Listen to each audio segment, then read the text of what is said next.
पाकिस्तान के साबिक वज़ीर-ए-आज़म इमरान खान को आम इंतखाब से पहले बड़ी राहत मिली है। इमरान खान को कोर्ट से जमानत मिल गई है। पाकिस्तान के सुप्रीम कोर्ट ने सिफर मामले में पाकिस्तान तहरीक-ए-इंसाफ के साबिक सदर इमरान खान को और नायब सदर शाह महमूद कुरैशी को जमानत अर्जी दे दी है। जमानत अर्जी को मंजूरी दे दी। इमरान और कुरैशी दोनों ही सिफर केस में मुलजिम थे। दोनों को 10 लाख पाकिस्तानी रुपए के बॉन्ड पर जमानत दे दी गई है। तोशाखाना मामले में कसूरवार ठहराए जाने के बाद से इमरान खान अगस्त से जेल में है। दोनों लीडरान की जमानत का हुक्म सुप्रीम कोर्ट की 3 रुकनी बेंच ने दिया। इमरान खान ने सरकारी खुफिया जानकारी को लीक करने के इल्जामात में खुद को बेकसूर बताया है, जो पिछले साल वाशिंगटन में पाकिस्तान के सफीर की तरफ से इस्लामाबाद को भेजे गए एक क्लासिफाइड केबल से मुतालिक है। इन्हें आम करने का इल्जाम इमरान खान पर लगा था, लेकिन ये अभी वाज़ेह नहीं है कि क्या इमरान खान को जेल से रिहा किया जाएगा, क्योंकि उनके खिलाफ कई दीगर मामलों में गिरफ्तारी वारंट जारी है। ऐसे में इस मामले में बेल मिल जाने के बाद भी क्या इमरान खान जेल में ही रहेंगे या जेल से बाहर आएंगे, ये बड़ा सवाल है। इसका जवाब फिलहाल अब तक नहीं मिला है। ऑफिशियल तौर पर जो ऐलान हुआ, पाकिस्तानी न्यूज़ एजेंसीज के मुताबिक इमरान खान को फिलहाल राहत मिली है इस मामले में, लेकिन कुछ और मामले हैं इमरान खान के ऊपर जिनमें गिरफ्तारी का वारंट जारी है। इसी वजह से अभी बड़ा सवाल बरकरार है कि क्या इमरान खान जेल से बाहर आते हैं या फिर अभी ये मुद्दत इमरान खान को जेल में ही काटनी होगी।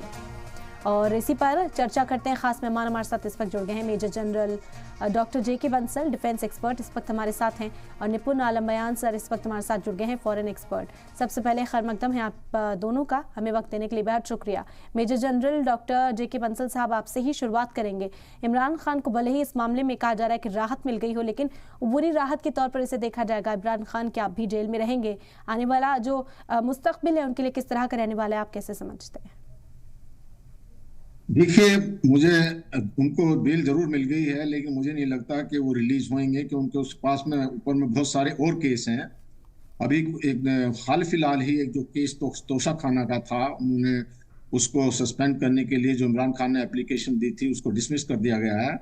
और उनको अभी नेक्स्ट ईयर आने वाले इलेक्शन से भी जो नाकाबिल कर दिया है कि उसमें वो नहीं भाग ले सकते। तो इन चीजों को देखते हुए उनको अभी रिलीज करने का कोई चांस नहीं लगता। और ऐसे भी जो हुकूमत है वो अभी चलती है आर्मी के जोर पे, वहां पे कोर्ट भी उनके फेवर में नहीं है। और इसके अलावा जो अमेरिका का भी प्रेशर अभी रहता है जो पाकिस्तान पे है, और मुनीर साहब वहां पे गए हुए हैं, इन सब चीजों को देखते हुए जो इमरान खान की मुश्किलें कम नहीं होने वाली, वो बढ़ती ही रहेंगी। कोई ना कोई केस उनके ऊपर चलता रहेगा।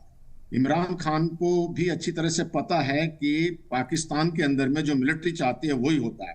वो खुद जो है मिलिट्री के सपोर्टर थे। जब मुशर्रफ ने टेक ओवर किया था, कूप किया था, तो उन्होंने उनका सपोर्ट किया था। और जब ये प्राइम मिनिस्टर बने थे तो भी ये मिलिट्री के सपोर्ट से ही हुए थे। तो सेना के सपोर्ट से होने के बावजूद जो अभी ये दिखाना चाहते हैं कि हाँ, मैं जो है वो अपने देश की रहनुमाई करने के लिए जो लोगों को बरगला देते हैं, और खुद भी इन्होंने जो करप्शन किया है, तोशाखाना से जो करप्शन के चार्जेस हैं जो किए इन्होंने, और तालिबान को इन्होंने सपोर्ट किया है, तो जो इनकी जो पॉलिसी रही है, जो उनका जो पूरा कैरियर इतिहास रहा है, वो कोई अच्छा नहीं रहा। ये इस बिना पर आए थे कि गरीबी दूर करेंगे, लेकिन पाकिस्तान में गरीबी बढ़ी और टेररिज्म भी बढ़ी। तो कोई ऐसा कारण ना तो मुझे लगता है कि इनको कोई रिलीफ मिलने वाला, ना ही जनता इनका कोई साथ देगी। हालांकि ये कोशिश करते हैं जनता को बरगलाने के लिए, पाकिस्तानी जनता को, पर मुझे